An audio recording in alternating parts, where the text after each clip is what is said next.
नमस्कार दोस्तों। क्या यह कंपनी आने वाले समय में अच्छा रिटर्न्स दे सकती है? कहीं कंपनी पर कोई बड़ा कर्ज तो नहीं रहा हुआ? क्या कंपनी नुकसान में तो नहीं चल रही? क्या समय के साथ कंपनी में से बड़े इन्वेस्टर बाहर तो नहीं निकल रहे? इन सवालों के जवाबों के लिए हमें कंपनी के पिछले कुछ सालों की रिपोर्ट्स का अवलोकन करना होगा। दोस्तों, आपसे एक अनुरोध रहेगा कि अगले 4 से 5 मिनट इस वीडियो को बैकग्राउंड म्यूजिक के साथ ध्यान से देखें, जिससे आप खुद समझ सकेंगे कि कंपनी में कितनी मात्रा में और कितने समय के लिए होल्ड करना एक बेहतर विकल्प हो सकता है। यह कंपनी की प्रोफाइल है, जिसमें कंपनी की मार्केट कैप वैल्यू और अन्य चीजों को दर्शाया गया है।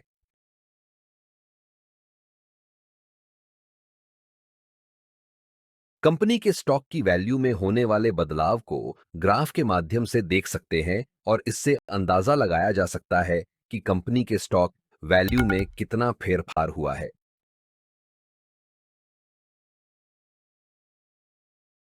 अब यहां पर कंपनी ने पिछले 1 साल में, पिछले 5 सालों में और शुरुआत से अभी तक कितना रिटर्न्स दिया है वह दर्शाया गया है।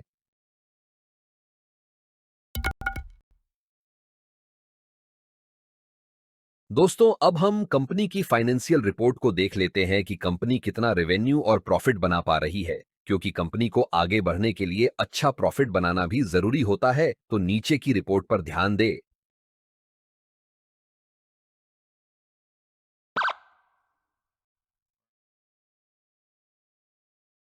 नीचे कंपनी की ईपीएस यानी अर्निंग्स पर शेयर की रिपोर्ट दी गई है, जो कि अगर लगातार बढ़ रही है तो अच्छा माना जाता है, तो इसका अवलोकन करें।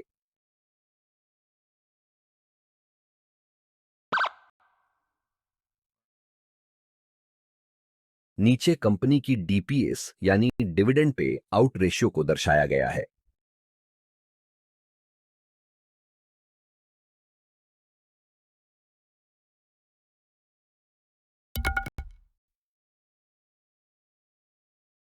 नीचे कंपनी की एसेट्स रिपोर्ट यानी कंपनी की संपत्ति की कीमत में होने वाले बदलाव को दर्शाया गया है, जिससे हम यह समझेंगे कि कंपनी समय के साथ अपनी संपत्ति को बढ़ा रही है या कम कर रही है।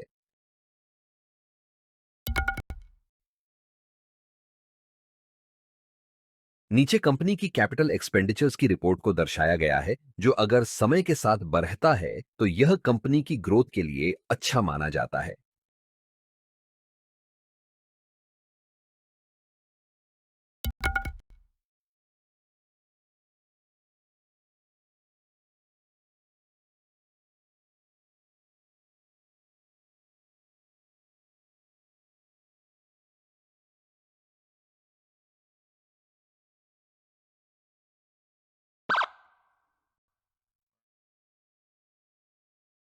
नीचे कंपनी के द्वारा दिए गए पिछले 5 डिविडेंड की रिपोर्ट्स का अवलोकन करें और जाने की कंपनी डिविडेंड के मामले में कैसी रही हुई है।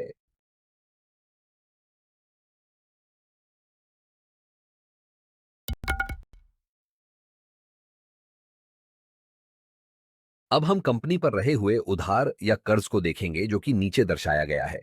अगर यह समय के साथ कम हो रहा है तो अच्छा माना जा सकता है, पर अगर लगातार बढ़ रहा है तो वह अच्छा संकेत नहीं माना जाता।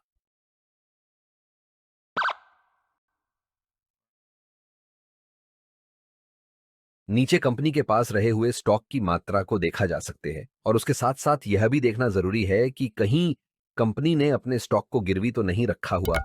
अगर रखा भी है तो कितनी मात्रा में रखा गया है। कंपनी में म्यूचुअल फंड्स के द्वारा की गई होल्डिंग को नीचे दर्शाया गया है।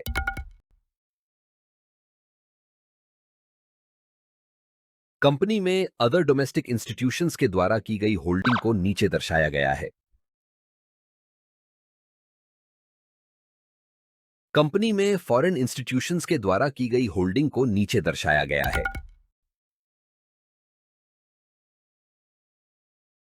कंपनी में रिटेल और अन्य के द्वारा की गई होल्डिंग को नीचे दर्शाया गया है। पिछली रिपोर्ट्स के अनुसार कंपनी में बड़े इन्वेस्टर्स कितनी मात्रा में रहे हुए हैं, उसके हिसाब से यहां हम रेटिंग देंगे।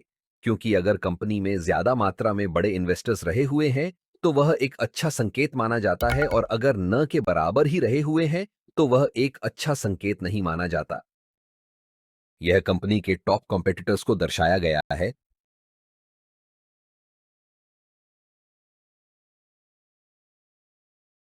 कंपनी में कुछ पॉपुलर प्लेटफॉर्म के द्वारा बताए गए रिस्क को नीचे दर्शाया गया है।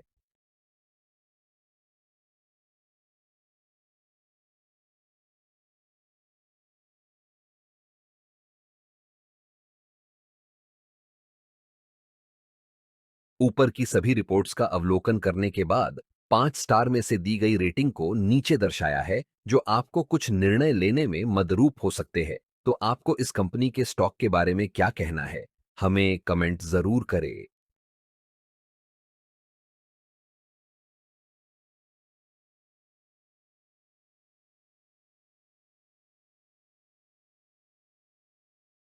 दोस्तों, अगर आप स्टॉक मार्केट को अच्छी तरह समझना चाहते हैं तो नीचे दी गई किताबें आपको काफी मददरूप होगी, और यह आपको ढूंढने की भी जरूरत नहीं पड़ेगी, क्योंकि आप इनको डिस्क्रिप्शन में दी गई अमेजन की लिंक से डायरेक्ट खरीद सकते हैं।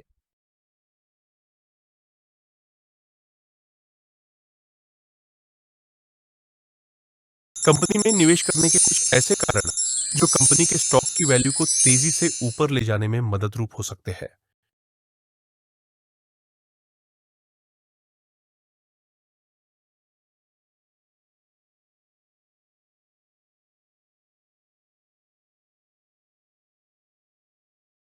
यहाँ कुछ ऐसे कारण दिए गए हैं जो कंपनी में निवेश करने के रिस्क के रूप में देखे जा सकते हैं।